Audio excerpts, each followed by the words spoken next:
Oh, here's your Backstage pass. Right, quiet on the set. Action! Welcome to Sedona's Backstage Pass with Shondra. This is your inside look into culture, curators, and creative artists. And now, your host, Shondra. Welcome to my very first show of my podcast, Sedona's Backstage Pass. This is exciting. Thank you for listening. And if you're hearing this much later than it being aired on Saturday at 10 a.m., May 3rd, my very first show, well, thank you for listening. Thank you for taking that in. I also want to thank the owners of Mellow Mountain Radio for inviting me to have my own podcast. This happened about a month ago, and I got their invite via email. It was a very long email, I must say, and I was like, what? This is great. Yes. The answer was yes. The question was, what am I going to talk about? What am I going to call this show? So I came up with Sedona's Backstage Pass because what I want to hear is maybe what you'd like to hear. Something entertaining about stories behind the scenes, something that, kind of juicy maybe, things that we don't know about. So I plan to have all kinds of guests on my show to tell you the inside scoop that you would never know if you didn't show up to Sedona's Backstage Pass. And by the way, I am going to segue into my events calendar for this weekend and the week coming up. Before I do that, I would like to mention my sponsors. I have 3 show sponsors: Quicker Cleaner Car Wash, Sefton Engineering, and Sedona Heritage Museum. And a matter of fact, my first guest today will be the Executive Director, Nate Myers, speaking on behalf of the Sedona Heritage Museum and the Sedona Historical Society. So that's going to be a lot of fun. And again, the Sedona events that are happening here this weekend. You still have time to go down to Tlaquepaque Arts and Crafts Village today from 11 a.m. to 5 p.m. to enjoy their annual Cinco de Mayo celebration with folklorica dancers, mariachi musicians, all the delicious traditional Mexican food, and margaritas. Make sure you do that today.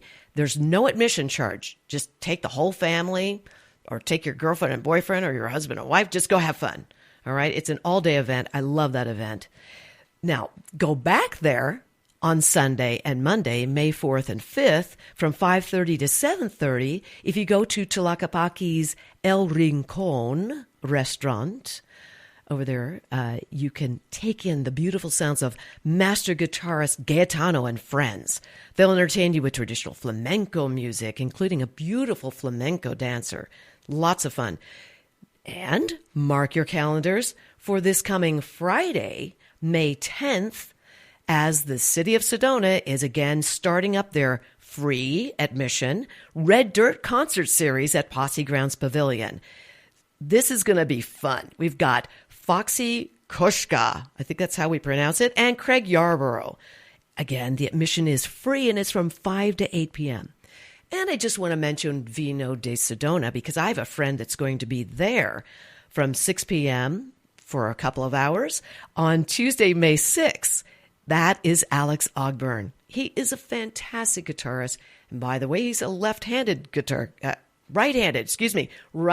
guitarist. I'm the left-handed guitarist. You play with your left hand on the fretboard. He plays with his right hand. Very cool. Great singer, too, by the way. And, of course, you can find a whole list of entertainment with Vino de Sedona. So, as you know, I mentioned that every month, one of my show sponsors will be interviewed on the show. It's very exciting to me because without them, I could never bring this program to you. And besides, don't you want to learn a little bit about the backstage part of these sponsors? I mean, some of them are not in the business, as I would say, music or arts. But I have a very special guest, my very first sponsor. Yes, this man signed up on behalf of the Sedona Heritage Museum and the Sedona Historical Society. So I'd like to welcome Executive Director Nate Myers. Hi. Hi, Shondra. How are you? Good. Thank you for being here on my very first podcast. It's exciting. It is. It is. You were my very first sponsor. I thought, okay, here we go. So now. I'm honored. Thank you. Thank you. I'm honored to have you. So let me ask you, you're the executive director of the Sedona Heritage Museum. We work closely in many different ways. I'm on the board of directors of the Sedona Historical Society, so I see you in action there. But I don't always see what you're doing behind the scenes. But first, before we get to that, tell people what it is like to be the executive director of a museum. Well, it's a lot of fun. I really enjoy That's it. good. Yeah, Good to know. No, it's a lot of fun. I love museums. I love local history, and so being able to work here in Sedona and steward the history and be a part of the community is really a fun thing for me. I enjoy digging in the research. I enjoy sharing what I've learned with people, which is more important than really anything. And so I've just really enjoyed my almost 3 years that I've been know. here. It really was a new thing, and it feels like, didn't that just happen yesterday? But it's almost been 3 years. Going on 3 years. Wow. That's amazing. Yep. So tell me, has it been difficult coming in? You came in from Phoenix, didn't you? I was at the Chandler Museum before this. What were you doing? 17 years. What were you doing in the Chandler Museum? I was a curator there. And so I cared for the collection. I did research. I wrote exhibits, articles, all sorts of things. I kind of served as the community's historian. And so I was able to bring a lot of those skills and experiences here. Although, here my universe is a lot bigger than just the museum's collection. I've got to be in charge of everything from the collections to exhibits to fundraising and education and everything in between. And also you're doing tours. Tell us about those tours you do. Yeah, we started this just a couple months ago, the Director's Tour. And we do those the first Wednesday of every month. And they're a really interesting and unique way for people to get access to me as a director, get my perspective on how the museum works. I take them behind the scenes. We talk about the history, but we also talk about how we came to develop various exhibits. We take them behind the scenes, show them the collection storage, which is something that most people never get to see, how a museum cares for their artifacts. So it's a really fun thing. And for me, it's really neat to be able to interact with people too and find out what they're curious about and share with them a little bit about the inner workings of the museum.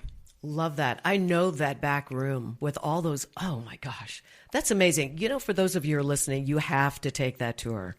And you've got to go to the Sedona Heritage Museum. If you want to know about Sedona, and if you're residing here and you've never been to the museum, I don't want to shame you, but I'm going to say you need to go. You absolutely must go and learn about the town you live in. Now, you mentioned exhibits, and there is a new exhibit, an addition, actually. Tell us about that. Yeah. When I got here and started digging into the history of the community, one of the things that didn't really sit right with me was this story about J.J. Thompson, who's often credited with being the first settler in the area, about how he was just out and about. He discovered gardens of corn, beans, and squash growing by the side of Oak Creek and said, I'm going to claim this for myself. That was the only part that really rang true to me, was the claiming it for himself. And so I've spent a long time digging into primary resources, a lot of newspapers, contemporaneous newspapers from the 1870s, really trying to figure out what was going on in Red Rock Country and the Verde Valley more widely at that time. And of course, it all starts with the Yavapai and Apache peoples who were living here for hundreds of years together peaceably, generally. And then once gold was discovered in Prescott, you start getting a rush of miners and homesteaders and traders and all sorts of other folks coming to this area, seeking gold, seeking their fortune. And the U.S. Army comes to keep the peace because, of course, with all those new people coming to the area, there's violence erupting between the Yavapai and Apache and the primarily white settlers and miners who are coming through. And so the Army comes to keep the peace, and of course that doesn't work out that way. That only ratchets up the violence. And been able to document at least 3 battles that took place in Red Rock, which is the area right around Red Rock State Park. 1872, 73, and 74, there were separate engagements. And actually, recently, the museum acquired a couple pieces of grape shot that were shot out of a cannon in that area that speaks to that history and that violence. And so that all culminated in the 1875 exodus of the Yavapai and Apache people from this area, where the Army marched those people to San Carlos, 200 miles away on foot. And hundreds of them died, and it was just a terrible tragedy. And then it opened up the door for folks like J.J. Thompson to come in and make their claim. So his claim actually came about days after a cavalry raid in Oak Creek Canyon, and the cavalry returned to Fort Verde and said, that was it. We removed the last of the Indians from Oak Creek Canyon, and J.J. Thompson happened to be there, and he said, "This is my chance." Wow. People don't know that history. There's so much about history, which is tied to the arts, by the way, and culture. We need to know about our history. It tells us where we came from, tells us where we're going sometimes, sometimes not, but we do need to keep our history alive. And so I thank you for that. I know a lot of people were missing that part of the museum. I know you had a lot of visitors say, "Where's the Native American exhibit?" This definitely is an important one, and I thank you for that. Takes a lot of courage to do something like that, doesn't it?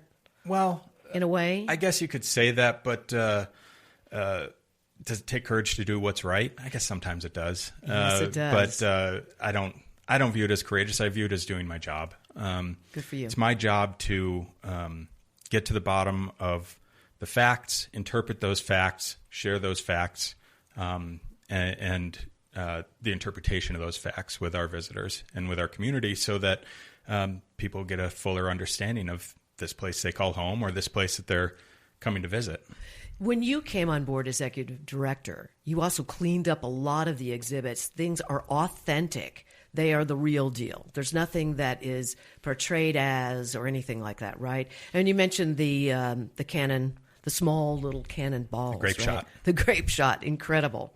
Amazing. And then, I must say, being that this show is about the arts, and I am fully invested in the arts with my own career and with you at the Heritage Museum, you also wrote an article recently that showed up in the Red Rock newspaper. And I think it does take courage to do something like that. And why did you do that? Yeah, I recently wrote a column, and some of the listeners may have read it, about how trusted American museums and libraries are. The most recent data we have is that about 90% of Americans trust museums and libraries. We're the most trusted institution in the country. And therefore we have a responsibility to share the truth. So I wrote that article because recently the Institute for Museum and Library Services, known as IMLS, was cut, had its funding cut, staff sent home, and that is one of the primary sources of federal funds for museums and libraries across the country. And so that, combined with cuts to the National Endowment for the Humanities, and as of this recording, we're anticipating similar cuts to the National Endowment for the Arts. That would mean the elimination of funding for at the federal level for museums. And so I felt I had to speak up and let folks in our community know what was happening, and that there would be a real effect on the community, a real negative effect from those cuts. It's not something abstract.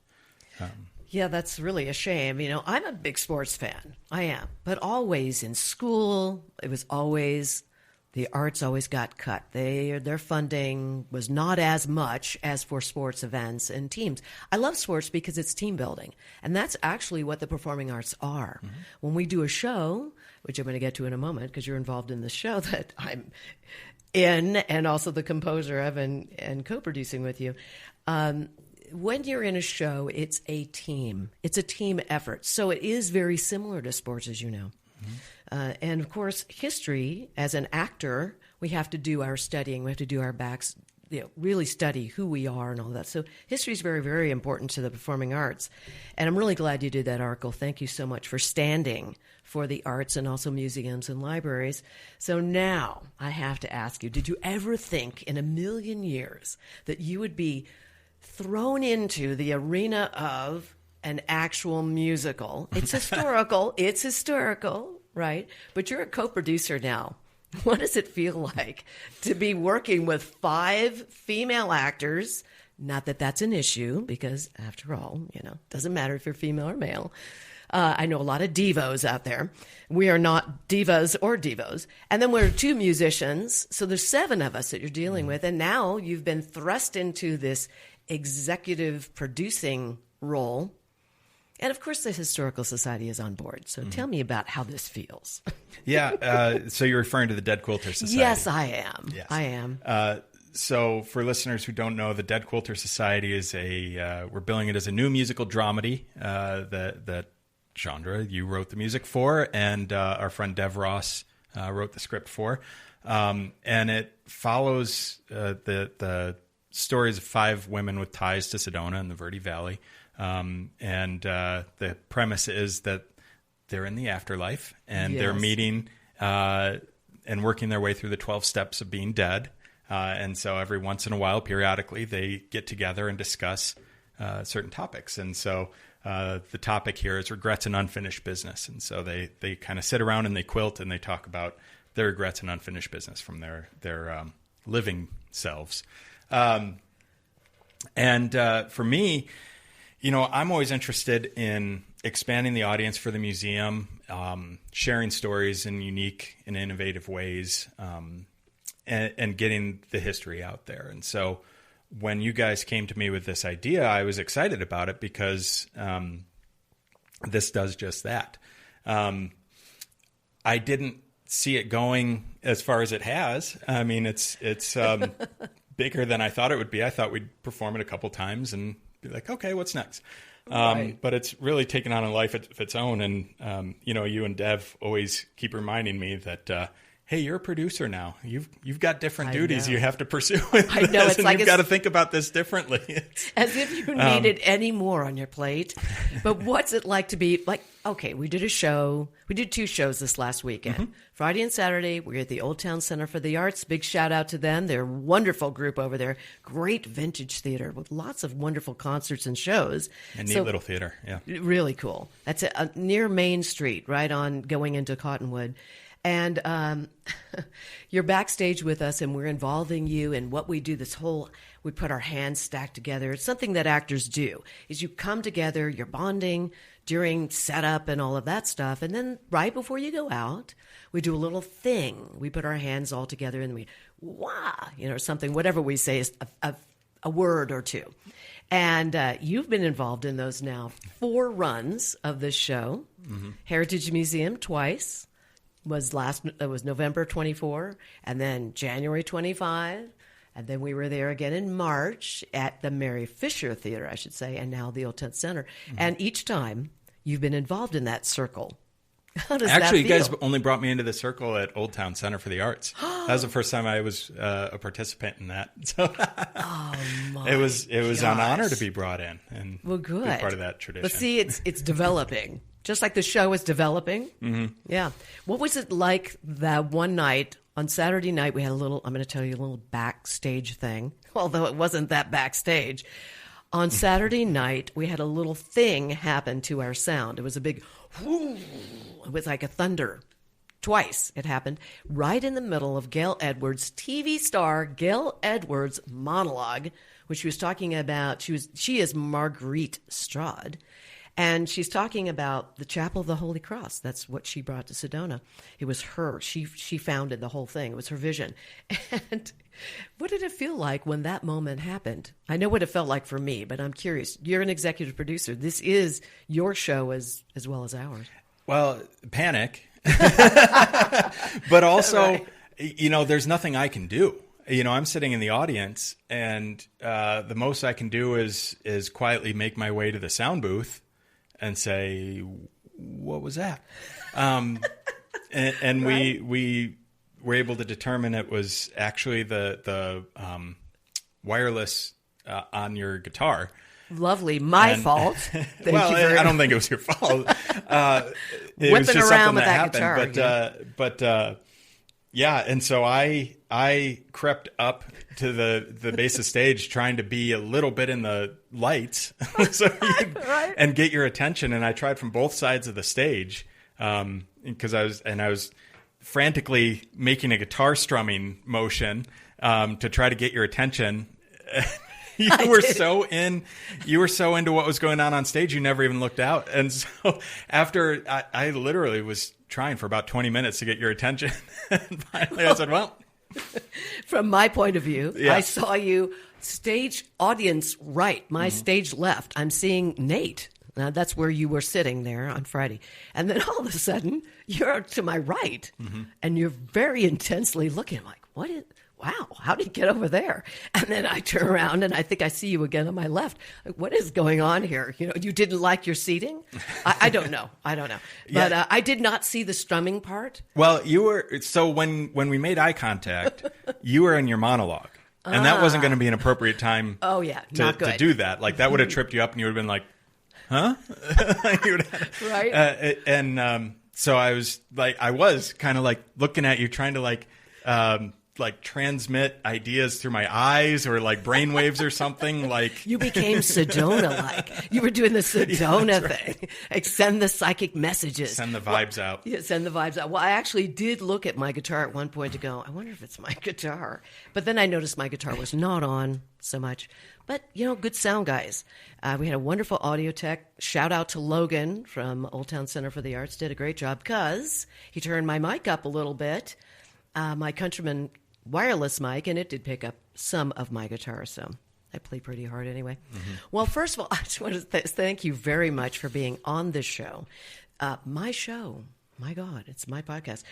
Thank you for sharing everything. And you are going to be coming back next month. We're going to talk about other things.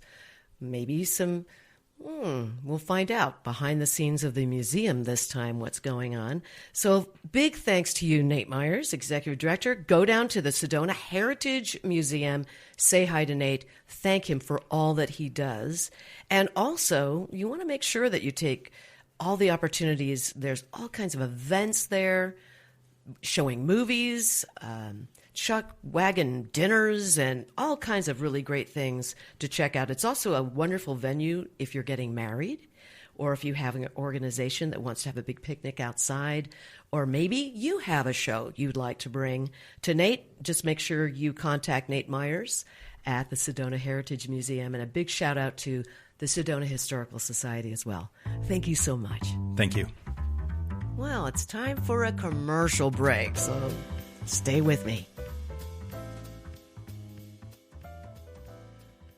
When your project demands precision, experience, and trust, turn to Sefton Engineering Consultants. From expert civil engineering to construction management, we deliver real-world solutions that stand the test of time.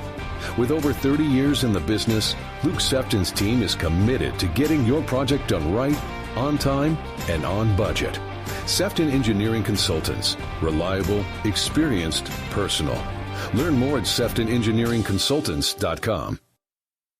Need a clean car fast? Come to Quicker Cleaner Car Wash. We'll have you sparkling and back on the road in just minutes. Whether you're after a quick shine or a deep clean, you'll get top quality service, eco-friendly soaps, and smiles all around. Drive up, shine up, and feel good, all without slowing down your day. And look like a star in your car. Located in West Sedona on Highway 89A. For more information, visit QuickerCleanerCarWash.com. And now more of Sedona's Backstage Pass with Shondra. All right. I am so excited to have my very first guest here on this very first podcast in May. I'm so thrilled. She is an amazing, amazing writer, but not just a writer. And by the way, not just an Emmy Award winning writer who formerly worked with Disney as their writer, first female writer, I might add. And all those Lamp Over Time sequels, I might mention that she wrote those. She also wrote Darkwing Duck, for those of you who are big fans. And also, and I always get this wrong, but I'm going to try and get it right, Balto Wolfquest. Did I say it right? You did. I did. And she just happens to be not only my best friend, but my creative partner. Creative partner, yes. I should do it like this. Creative partner. Dev Ross. Thank you for being here. You're amazing. Creative partner. Yes. Creative partner. Yeah. Hi, Shondra. Nice to be on your first show. I hope I don't embarrass you and shut the whole thing down. No, you will always embarrass me. I do. I embarrass her all the time. It's ridiculous. And now I didn't mean to at first, but now I do it on purpose. I do it on purpose. You do. Yeah. And now I don't ever get embarrassed. I just roll with it because I know what's coming. Yeah. Yeah. I know what's going to happen. Yeah. Yeah. You know? Yeah. So as you know, this is Sedona Backstage Pass. Mm-hmm. I wanted to create this podcast for fun. We need fun in our lives. And this is all about the good, fun, crazy, cool things that happen behind the scenes. And Lord knows you have many stories, don't you, Missy? Well, there are cool, fun, creative things that happen behind the scenes. And also there's really dirty things and crazy, weird things that happen behind the scenes. Yes. You know, I remember when I was working at Disney, my first few days, I was just, Rosie, I'm at Disney. Yeah. And I was like buying Disney t-shirts, Disney hats. I like was like fashion model for Disney products because I got a discount in the store. And so I was wearing Mickey Mouse shirts and Donald Duck slippers and all that thing. And I'm sitting in my office, and the vents come up from the floor for the heater, and in the office, which they kept freezing. So we, the heater was nice at my feet, but the heater led from the writers section. Obviously, it attached to one of the executive offices, and I could hear them in their meeting, and I'm thinking they're talking about the writers, and I'm thinking, oh, what did they say about us? Oh my gosh. They called us babies, infants, whiners. I mean, and I was so shocked because I had just been there a few weeks, and I'm thinking, I'm a writer at Disney. I'm the creative.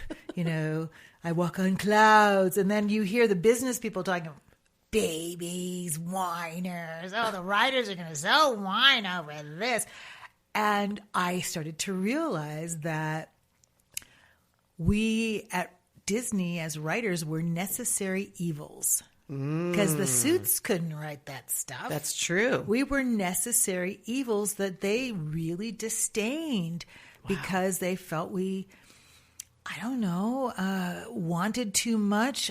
We worked under a union contract, so it wasn't as if, our salaries were pretty well defined. I don't think that they were anything unusual, healthcare and things like that. But we at Disney had these ungodly schedules. You had to write a script a month, but not only were you writing a script a month at the end of the month, in the middle of the month, you also have to be still working on that script, but have another outline for another show while you're seeding the idea of a brand new show, all in a month.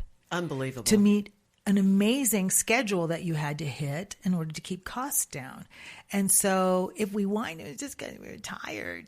Gosh, I guess. And besides that, you are a new mother. Oh, yeah. I was a new mother. That was fun. Yes. Breastfeeding in the office in front of my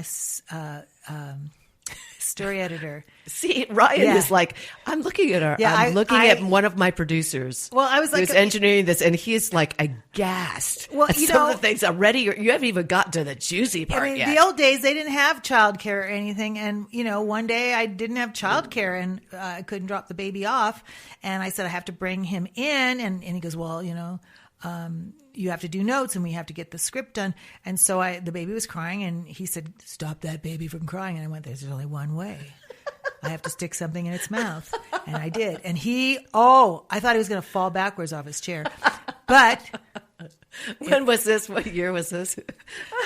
This is This good. 87. 87. And my son, Jesse.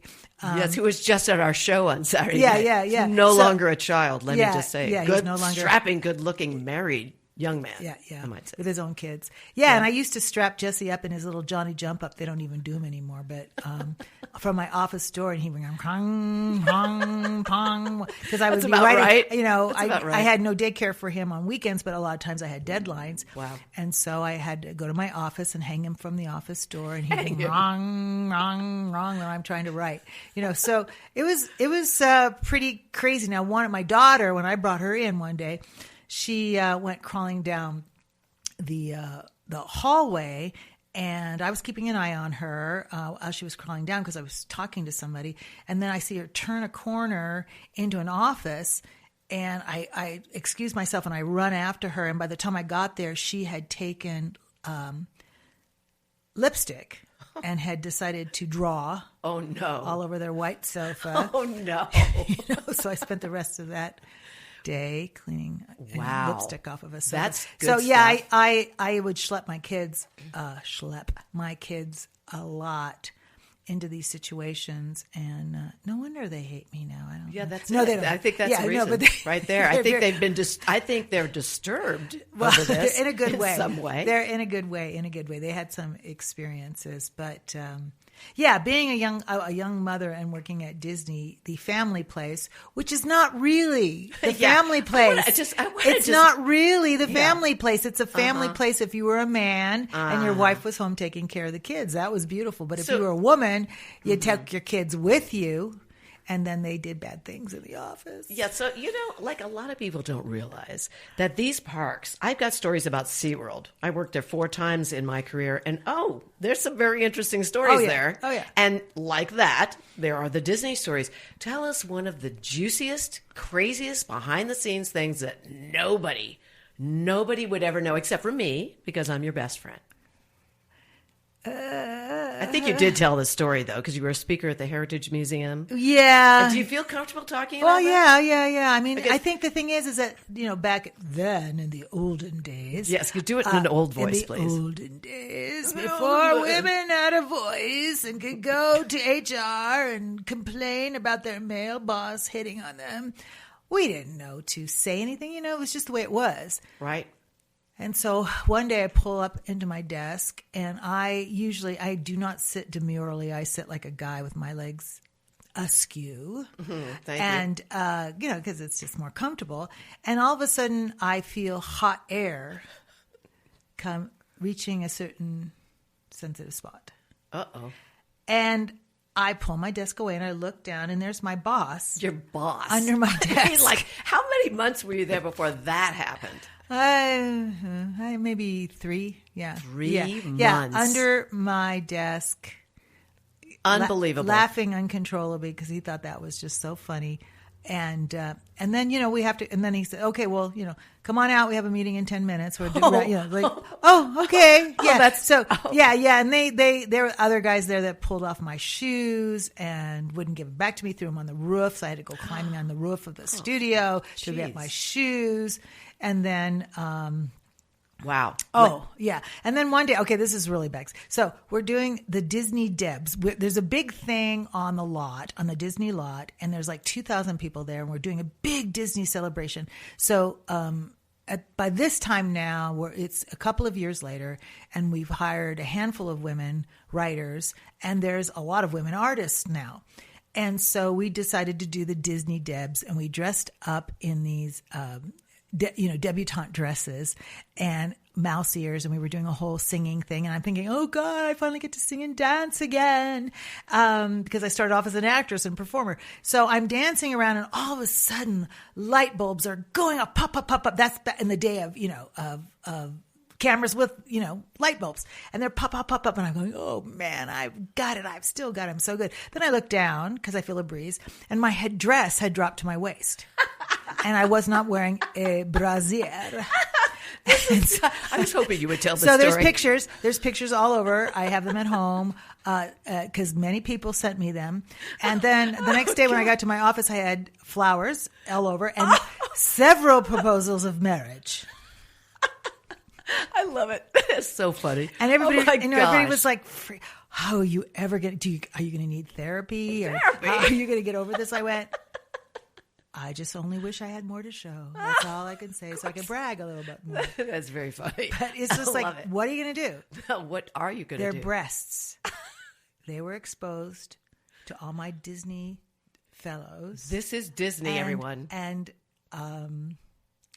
Gotta hope we don't get letters. I am sorry that it happened, but it happened. What are you going to do? You know, like No, it makes a great story. It makes a many great years story, later. and you know, when I'm dead, long dead, my kids will, you know, dig them up and sell them, you know, on the internet. I love it.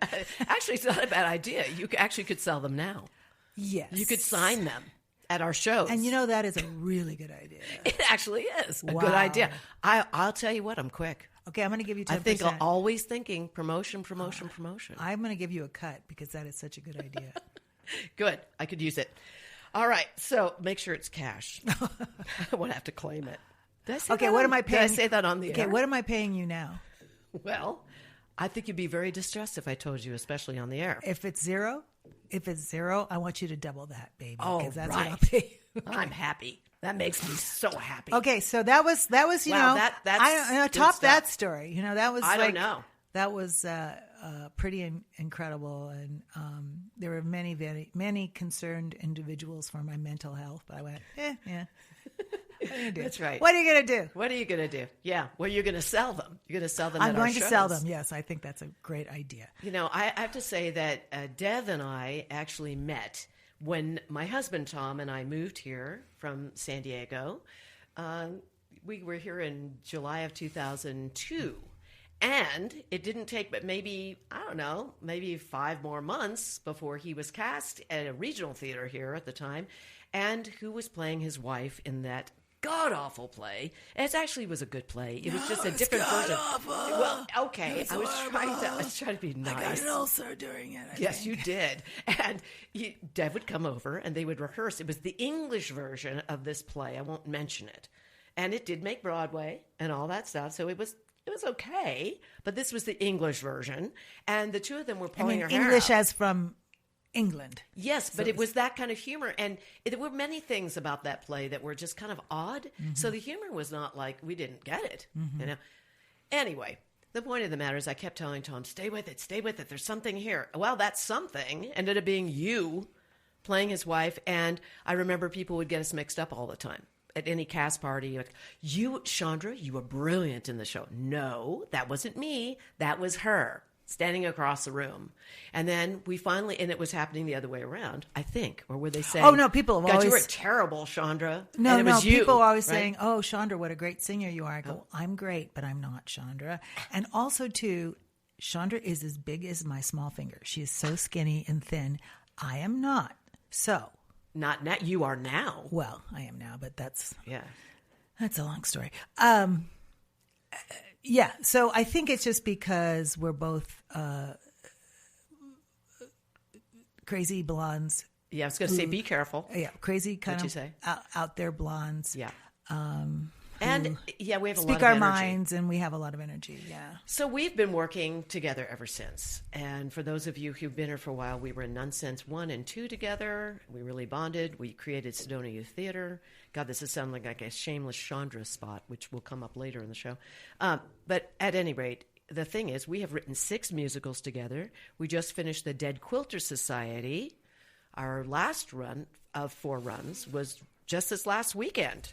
At the Old Town Center for the Arts. As I mentioned, Nate is one of our partners. He's the executive director of that show. And Nate Myers. Nate Myers, yeah, the executive director. We also are making a film. That is part of our 6th musical. I said before we started the show that we'll probably be like 98 years old writing our 20th musical together. Yeah, we'd be talking like this. Yeah. Like that, yeah. We probably won't be in those. I know. I got good legs still. Okay. Okay, no, I'll be dancing. Yeah, we're Shondra and I going to be doing Weird Detention, and this sort of was a brainchild of ours that came about with the rise of sort of really nasty social discourse in the last 8-10 years. the rise in school shootings, the rise in bullying incidents, or, and bullies, of course, bullies have been around from day one.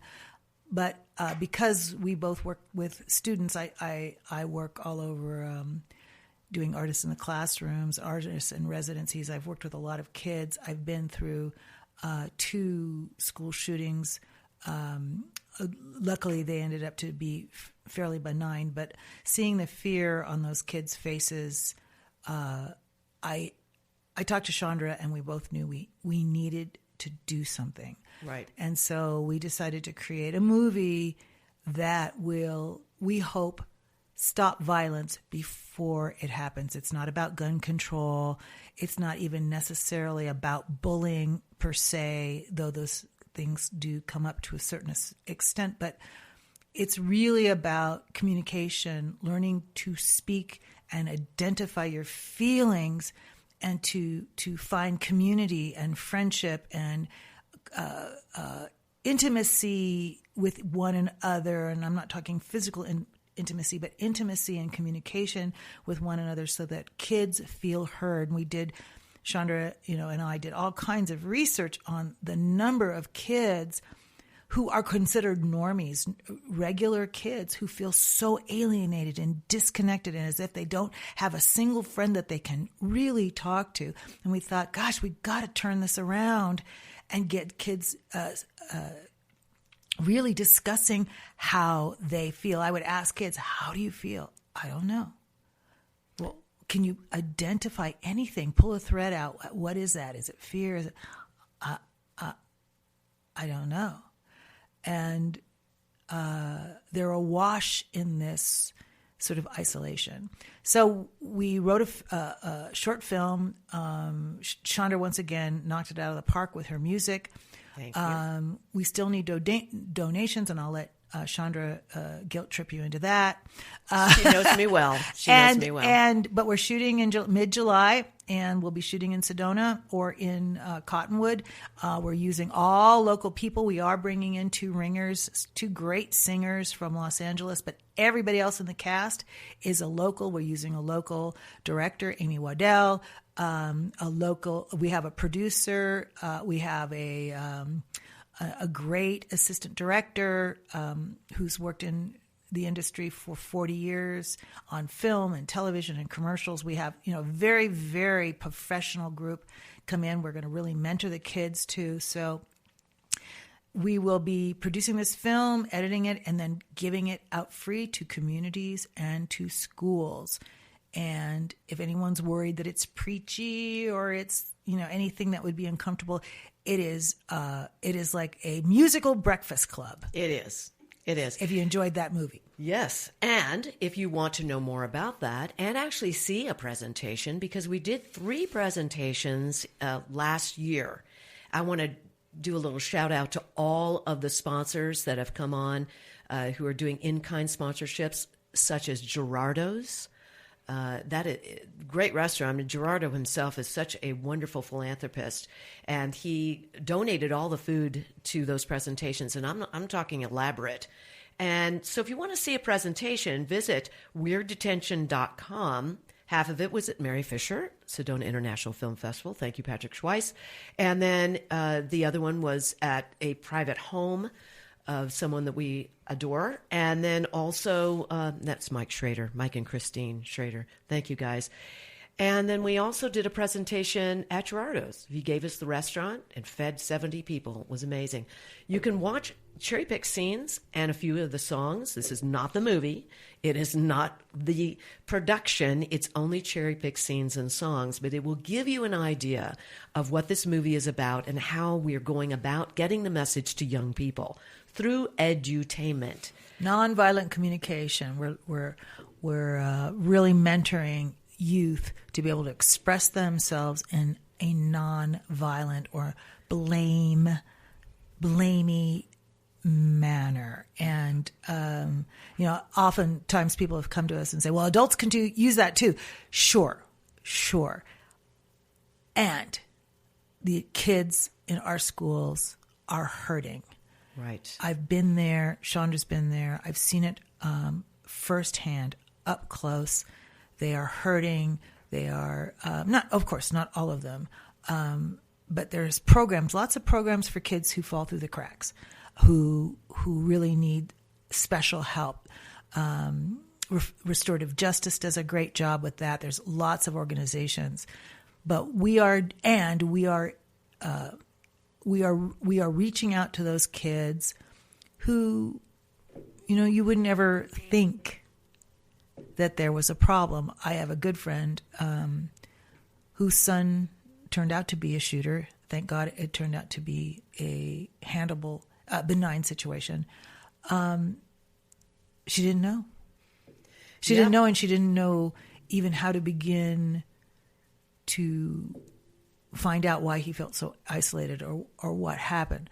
And so our film helps with those tools about, finally taking the top off, letting in some air, and beginning to understand how to have conversations like this, the hard conversations. So if you want to know more, weirddetention.com, and also you can get a tax deduction if you make a donation for us. We have a fiscal receiver, which actually a fiscal sponsor. I want to do a shout out to him, Amos White, who is the executive director of the Artists Forum. And you need to know about them. They're in New York, and they're incredible. They do all kinds of supportive events, festivals, all kinds of things for artists of all kinds, dance, acting, direction, films. And they were so excited about this project, they actually called me and said, why aren't we your fiscal sponsor? They are now. So when you visit weirddetention.com, you'll see a button. You can press it, look and see who they are, and make a donation. You'll get a tax deduction. They'll send you a letter. And we really appreciate your support. And Dev, thank you so very much. Oh, we're done already? We are. It goes by so fast, doesn't it? Really, you have to come back again. I wanted to tell another story about the time. Never mind. I know. You have so many great stories. Ooh, I love it. In the age of storytelling, I could sit and I'd get popcorn and get all, snuggle. And like if it was cold outside, which it's not right now, but if I would snuggle in and just listen to all your stories, because you've got the best stories. A lot of them that I'm just hearing for the first time, by the way. Well, after 23 years. Yeah. Thank you very much. A famous old actress once told me, you always got to have a story in your pocket. I love it. Well, thank you for being my very first guest. Okay, you're welcome. welcome. It makes sense. And that's Dev Ross. If you want to look her up, go to IMDb. Dev Ross, you will find all the amazing projects that she's done. And of course, not to mention the Dead Quilter Society and Weird Detention, which is going to be filmed in July. Thank you, Dev. And of course, I'll be on the phone with you tonight. Probably more like in an hour.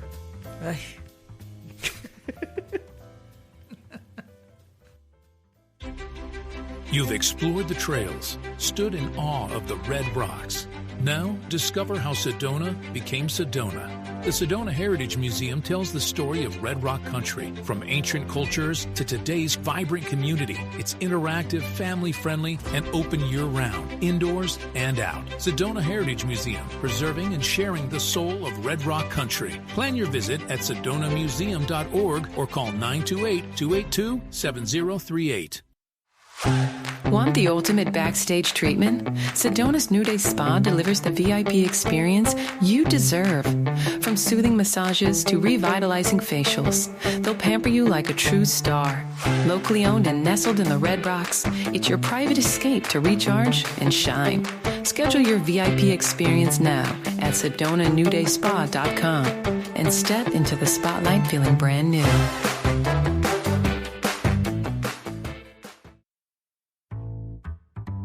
And now more of Sedona's Backstage Pass with Shondra.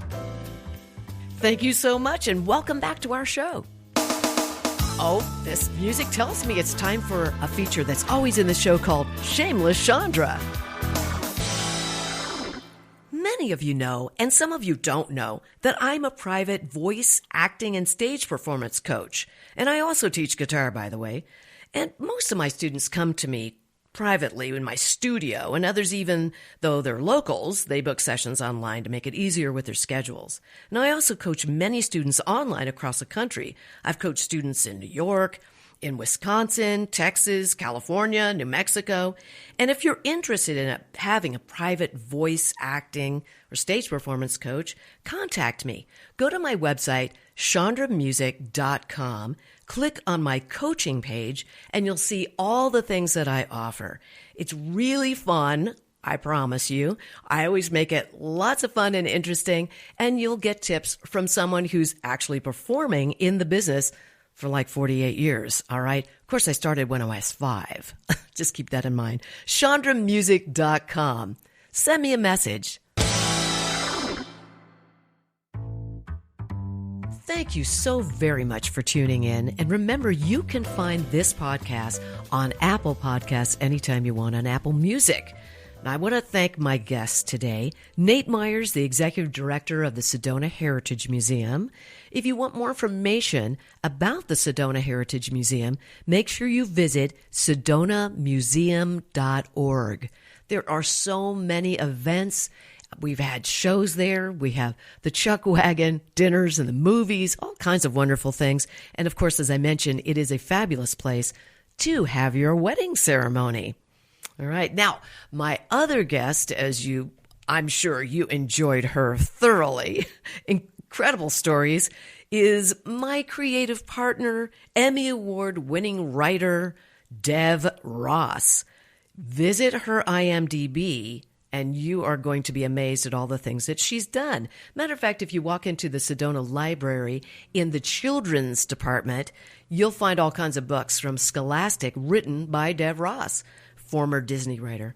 Check her out. Also, remember, we are making a film together, Weird Detention. That's going to be shot in July of this year. And if you want to make a donation, we would sure appreciate it. Visit weirddetention.com. You'll get all the information about our project, about this wonderful movie. You can see presentations and all that good stuff. And, of course, our fiscal receiver or fiscal sponsor, where you make the donation, you can get a tax deduction for that. Now, I'd also like to thank my other sponsors, Quicker Cleaner Car Wash and Sefton Engineering, who, by the way, we are going to hear from the owner. That sponsor is something else, Luke Sefton. He is very involved in community. We're going to be talking to Kim next week, so tune in. And also my special guest, Gail Edwards. She's a TV star, y'all. Make sure you check that out. Gail has got some backstage stories, let me tell you. She was on It's a Living. Also, she was Bob Saget's love interest on Full House. And many, many, many films and all kinds of different series, like Doogie Howser. She was on that. She's worked with Spielberg, all kinds of people. So let me tell you, she's got some stories. Oh, she also played Sandy in Grease on the Broadway tour. So thank you so much for being with me today. And make sure you tune in next Saturday at 10 a.m., as always, on Mellow Mountain Radio 106.5 FM and 780 a.m. We'll see you next week on Sedona's Backstage Pass.